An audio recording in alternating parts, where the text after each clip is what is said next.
अब ये पुलिस मुकाबला था डाकुओं और पुलिस के दरमियान, लेकिन इसका निशाना कौन बना? एक माँ और उसकी नन्ही सी बच्ची जिसकी उम्र थी सिर्फ 9 या 10 महीने। 9 माह की ये नन्ही अनाबिया जिसने माँ की गोद में दम तोड़ दिया, और जो मुल्जिमान थे जिन्हें वाकई गिरफ्तार करना चाहिए था वो तो फरार हो गए। अब इस तमाम तर मामले का वज़ीर आला सिंध ने नोटिस ले लिया है और कार्रवाई का हुक्म दे दिया है।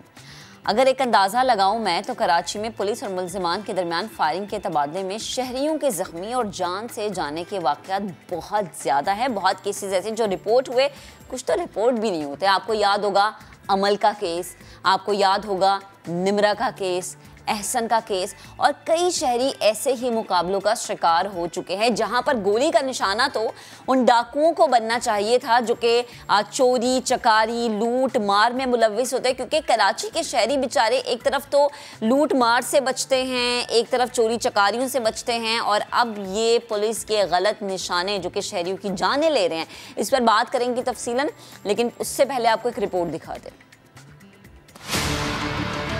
कराची में पुलिस और मुल्जिमान के दरमियान फायरिंग के तबादले में शहरियों के जख्मी और जान से जाने के वाकयात नए नहीं। अगस्त 2018 में कयूंबा चौरंगी के करीब मुल्जिमान का ताक़ुब करते हुए एहलकारों ने अंधाधुंध फायरिंग की, जिसकी जद में आकर गाड़ी में बैठी 7 साला अमल जाँ बहक हो गई थी।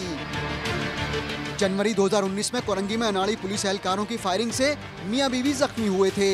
एक और फायर हुए जो मेरे सर में लगा, एक आके सर पे हाथ रखा है मैंने, बेबी मैंने अपने अंदर पकड़ा है, तो इतनी देर में पीछे से आवाज़ दी भाई ने कि साहिबा को गोली लगी है। एक माह बाद यानी फरवरी 2019 में एक और वाकया सामने आया। अंडा मोड़ पर पुलिस और मुल्जिमान में फायरिंग का तबादला हुआ और जद में आकर 20 साला मेडिकल की तालबा निमरा जान से हाथ धो बैठी।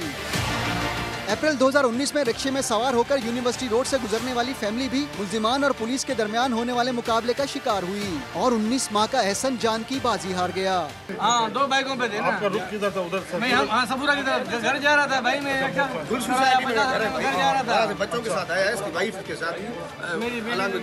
कोई मुकाबला नहीं हुआ भाई, इसने फायर हुआ है, ये बता रहे हैं। फायरिंग की जद में आकर जाँ बहक होने वाली नन्ही अनाबिया हो, अमल या फिर मासूम एहसन, ये पहली बार नहीं है कि पुलिस ने जल्दबाजी में गोलियां चलाई हों, लेकिन पुलिस है कि अपनी गलतियों से सीखने को तैयार नहीं। अच्छा जी, कि एक मुफस्सल रिपोर्ट थी जो हमने आपको दिखाई। अब इसी मामले पर बात करने के लिए माहिर कानून वकास अब्रेस और अख्तर गोरचानी साबिक IG सिंध हमें ज्वाइन कर चुके हैं। वकास साहब, सबसे पहले आपकी तरफ आती हूँ, कानून क्या कहता है? मेन मुल्जिम कौन होता है? अगर आपको गोली नहीं चलानी आ रही है, आम शहरी इसका निशाना बन रहे हैं, ऐसे मामले में हमारा कानून कहाँ स्टैंड करता है? मुल्जिम को क्या सज़ा हो सकती है, और सज़ा हो भी सकती है या सिर्फ वर्दी की बिना पे वो बच जाता है?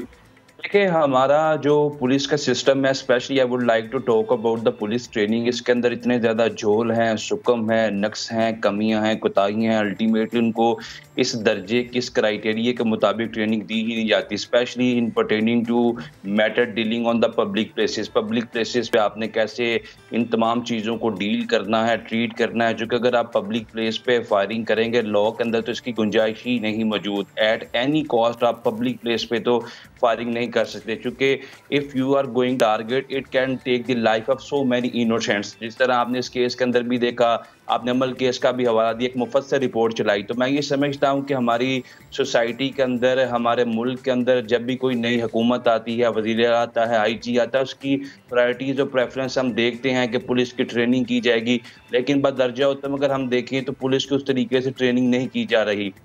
अगर आप एक स्विमर को तैराकी के तमाम असूल पढ़ाते हैं लेकिन प्रैक्टिकली प्रैग्मेटिकली उन असूलों को प्रैक्टिकली इन्फोर्स ही नहीं करते, तो मैं समझता हूँ उनको पढ़ाने का भी कोई पर्पज़ नहीं।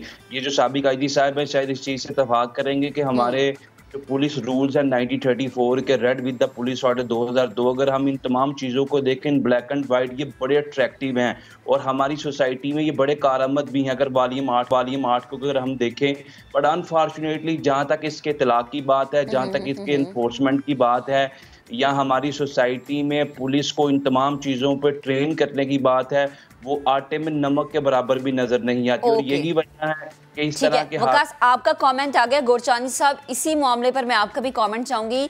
इस तमाम सिचुएशन में आपकी नज़र में मेन कल्प्रिट कौन होता है? आपका सिस्टम जो कि आपको ये ट्रेनिंग नहीं दे पाता, या फिर बहैसियत आप खुद, क्योंकि आपको पता होता है कि हम कहीं पर भी किसी भी तरह से गोली चला लें, कुछ होने तो वाला है ही नहीं हमें? देखिए जी, मिसमैनेजमेंट तो जरूर हुई है। अब जाहिर है पुलिस वाले तो नहीं करेंगे और कोशिश करेंगे कि उनका मौक़िफ़ तस्लीम किया जाए, लेकिन असल में देखिए इस तरह की सिचुएशंस में हर डिस्ट्रिक्ट में क्विक रिस्पांस फोर्स होती है। ओके। और वो लोग ट्रेन होते हैं, एलीट फोर्स के भी लोग इस पर्पस के लिए इस्तेमाल किए जाते हैं, डॉल्फिन वगैरह। तो इस तरह की सिचुएशंस में जब 15 से कॉल आती है या कोई भी वायरलेस पे कॉल चलती है, तो बजाय इसके कि आम कांस्टेबल्स को रवाना कर दिया जाए, आम जो पुलिस मोबाइल में आमतौर पर फिरते रहते हैं, अच्छा, तो उसकी बजाय क्विक रिस्पांस फोर्स के जो जवान होते हैं, वो जो अच्छी तरह ट्रेंड होते हैं, उनको इस सिचुएशन का पता होता है कि मॉब में किस तरह हॉट परसूट में गोली तो चलानी है, लेकिन मजमे में तो नहीं चलानी। वो तो जाहिर है किसी एग्जैक्टली गोरचानी साहब, कता कलामी की माजरत, जहां ये वाकया हुआ है, अगर हम उस जगह को देखें, एक ऐसा पब्लिक प्लेस है जहां पर बहुत ज़्यादा आवाम है, और इस तरह जहां पर आवाम का हुजूम हो, लोगों की तादाद ज़्यादा हो, आप ये डिसीजन कैसे ले सकते हैं कि आपने गोली चलानी है, और आपको ये कैसे इतना शोर है कि आपका निशाना बिल्कुल ठीक लगेगा? इनके निशानों के चक्कर में एक 9 माह की बच्ची की जान चली गई। इसीलिए तो मैं कह रहा हूँ ना जी कि अगर यहाँ पे क्विक रिस्पांस फोर्स के लोग होते जो प्रॉपरली ट्रेन हैं, या एलीट फोर्स या डॉल्फिन के लोग होते, तो वो ज्यादा सेंसिबल तरीके से बिहेव करते यहाँ, और मॉब में इस तरह फायर नहीं करते। तो बहरहाल ये बिल्कुल मिसमैनेजमेंट तो हुई है। अच्छा गोरचानी साहब, ये मिसमैनेजमेंट एक दफ़ा नहीं हुई। अमल का केस हो जाए, निम्रा का केस हो जाए, एहसन का केस हो जाए, ना जाने कितने शहरी ऐसे हैं जो बेगुनाह हैं, कितने घरों के चिराग इसी तरह से बुझ गए कि जी ट्रेनिंग नहीं है, बेहतर तरीके से कवानीन नाफिजुल अमल नहीं हुए। ये सिलसिला आखिर कहीं तो रुकेगा, कहीं तो आके कराची वालों को सुकून आएगा। कब तक बच्चों की जानें इसी तरह से बिला वजह जाती रहेंगी कि डाकू फरार हो गए, जो बेकसूर थे वो मारे गए? ये बिल्कुल इसकी प्रॉपर इंक्वायरी करके, अगर ये जो पुलिस एहलकार हैं अगर कसूरवार पाए जाते हैं और उन्हीं की गोली से वो, जैसे वरसात क्लेम कर रहे हैं कि पुलिस की गोली से बच्ची की हलाकत हुई है, तो बिल्कुल सख्त सजाएं देनी चाहिए ताकि दूसरों को भी दूसरे भी वार्न हो इस तरह की गैर जिम्मेदाराना फायरिंग से। तो बिल्कुल they should be taken to task properly. Okay, ठीक है। अच्छा वकास, आपकी जानी बात हुई, मुझे बताएं कि कानूनी नुक्ता नज़र से अगर हम देखें तो इसमें क्या सज़ा हो सकती है? देखिए, 2 चीज़ें हैं। अगर कानूनी तौर पे वो वहाँ पे गोली नहीं चला सकता था और उसने गोली चलाई, जो बज़ाहिर बादियों नज़र में नज़र भी आई, तो सेक्शन 322 से ट्रैक्ट करेगा और उसकी जो मैक्सिमम सज़ा है वो दियत दी जा सकती है। और एट द सेम टाइम अगर कोई ऐसा एक्ट जिससे किसी की जान नहीं जा सकती थी, उससे जान चली गई, तो वह सेक्शन 316 ट्रैक्ट करेगा। उसकी सजा जो इम्प्रीजमेंट फॉर लाइफ है। हमारे कानून के अंदर 4 कत्ल की किस्में दी गई हैं, जिसमें कत्ले शिबा अमद है, कत्ले बिसबब है, कत्ले हता है और कत्ले अमद है, जो कि 302 है। डायरेक्टली नियतन किसी का कत्ल किया जाए, नियत तो उसकी नहीं थी, या ये कत्ले हता में फॉल कर जाएगा। ये it will depend upon the investigation and interrogation. फ्रामा फशाई जब हम किसी चीज़ को देखते हैं बादियों नज़र में वो कोई और रुख तैयार करती है, लेकिन पुलिस की इन्वेस्टिगेशन और इंटेरोगेशन बहुत ज़्यादा मैटर करती है, जो कि कोर्ट जो चीज़ें डिसाइड करती हैं that would be decided on the basis of evidence, और एविडेंस जो कलेक्ट करती है that would be ultimately collected by the police. और पुलिस जो भी इन्वेस्टिगेशन करेगी उसके मुताबिक ही सज़ा और जज़ा का फैसला किया जाएगा। लेकिन मुझे ये लगता है कि ऐसे केसेस को टेस्ट केस के तौर पर देखना चाहिए, प्रेसिडेंट सेट करना चाहिए। और इससे भी ज़्यादा ज़रूरी चीज़ ये है कि पुलिस को ऐसे इश्यूज़ के ऊपर, ऐसे मैटर्स के ऊपर ट्रेनिंग की ज़रूरत है। इट्स वेरी अनफॉर्चुनेट कि जो इन्वेस्टिगेटिंग ऑफिसर है उसको इन्वेस्टिगेशन करने का तरीका नहीं पता, जो हमारे ज़ाब्ते के अंदर 1934 के रूल्स के अंदर लिखे हैं, 2002 पुलिस ऑर्डर के अंदर लिखे हैं।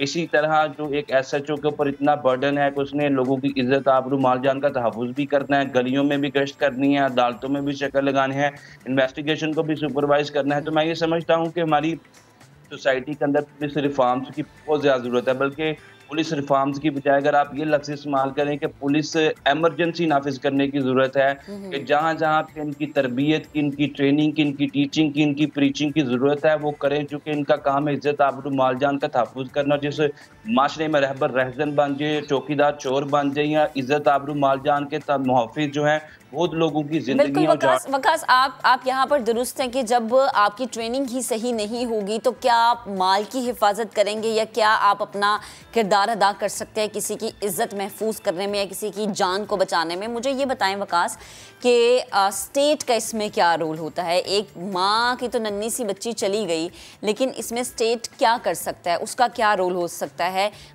कोई रिम्बर्स कर सकता है या कानून इस मामले में हमारा क्या कहता है? देखिए, state has to perform his parental role in this regard. इस हवाले से वालिदैन का किरदार अदा करती है। इज़्ज़त आबरू माल जान, रोटी कपड़ा मकान, ये तमाम जिम्मेदारियाँ वो रियासत की। और सबसे पहले जो हमारे फंडामेंटल राइट आइन के अंदर रखे गए हैं 20 फंडामेंटल राइट है, सेक्शन आर्टिकल 9 से लेकर 28 तक। और सबसे पहला जो फंडामेंटल राइट स्टेट अपने शहरियों को गारंटी करती है वो राइट टू लाइफ है, कि उनकी ज़िंदगियों को तहफ़्फ़ुज़ दिया जाए। लेकिन मैं फिर वही बात करूँगा कि हमारी ज़िंदगियाँ जो हैं, अगर रियासत के वो लोग जिन्होंने हमें ज़िंदगी को तहफ़्फ़ुज़ देना, अगर वही तहफ़्फ़ुज़ ना दे सके, it's very unfortunate. And lastly I must say कि इस तरह के जो वाक़यात हैं उनमें बजाय इसके कि पुलिस किसी किस्म की फेवरेटिज़म से काम ले, क्योंकि बहुत से केसेस हम देखते भी हैं, लेकिन बहुत से केसेस के अंदर जो हाई ऑफिशियल्स होते हैं जो सुपरवाइज करते हैं इन्वेस्टिगेशन को, बड़ी ज़बरदस्त तफ्तीश भी करते हैं, अल्टीमेटली ये केसेस जो है इसका कोई आउटकम या कोई क्रश जो है वो जरूर निकल आता है। ठीक है गोरचानी साहब, लास्ट में आपका भी कमेंट लेना चाहूँगी। 2022 है ये, क्या हमें नहीं सोचना चाहिए कि मॉडर्न लाइंस पर हम पुलिस की ट्रेनिंग कराएं कि इस तरह के वाक़यात मज़ीद हमें देखने में ना मिले? और हम कराची में क्यों देखते हैं ऐसे वाक़यात? क्योंकि ज़ाहिर सी बात है ट्रेनिंग ऐसी होती ही नहीं है जैसी होनी चाहिए। जी, आखिरी एक कमेंट जो मैं यहाँ देना चाहूँगा जी, वो सबसे ज़्यादा ज़रूरत इस बात की है कि पुलिस में अब स्पेशलाइजेशन होनी चाहिए। ओके। अब आप देखें, एक ASI होता है, वो उसको हम कोर्ट ड्यूटीज पे भी उसी को लगाते हैं। फिर कुछ अर्से बाद हम उसको पकड़ के वॉच एंड वार्ड पेट्रोलिंग पे लगा देते हैं। फिर कुछ अर्से बाद हम उसको तफ्तीशी के तौर पे उससे काम लेना शुरू कर देते हैं। फिर कुछ अर्से बाद उसको ट्रैफिक में भेज देते हैं। जरूरत इस बात की है कि अब स्पेशलाइजेशन होनी चाहिए। जितने शोबे हैं इनमें ही प्रॉपर ट्रेनिंग देके उन्हीं शोबों में ही इन लोगों को रखा जाए जो उसके लिए सूटेबल हैं। जैसे इन्वेस्टिगेशन अलग है, वॉच एंड वार्ड अलग है, इसी तरह जो एंटी टेररिस्ट फोर्स है वो अलग होनी चाहिए, जो एंटी रॉयट फोर्स है वो अलग होनी चाहिए। तो ये स्पेशलाइजेशन का दौर है। जो ट्रैफिक में है वो ट्रैफिक में ही भर्ती हो, ट्रैफिक की ड्यूटीज उसको समझ आनी चाहिए। और जो जिस तरह एलीट फोर्स के हैं या डॉल्फिन के हैं, कमांडोज हैं, तो वो इसी केडर में ही भर्ती हो, इसी में ही ट्रेंड हो, वही काम उनसे लिया जाए। तो जब तक हम ऑल ट्रेड्स बनाते रहेंगे पुलिस वालों को, तो मेरा ख्याल है एफिशिएंसी लेवल इसी तरह ही है। एग्जैक्टली। गोरचानी साहब, यहाँ पर एक फेवरेटिज्म का भी शायद एलिमेंट आ जाता है। बेहद शुक्रिया, आप हमारे साथ मौजूद थे, गुफ्तगू कर रहे थे। वकास, आपका भी बेहद शुक्रिया, आपने गुफ्तगू के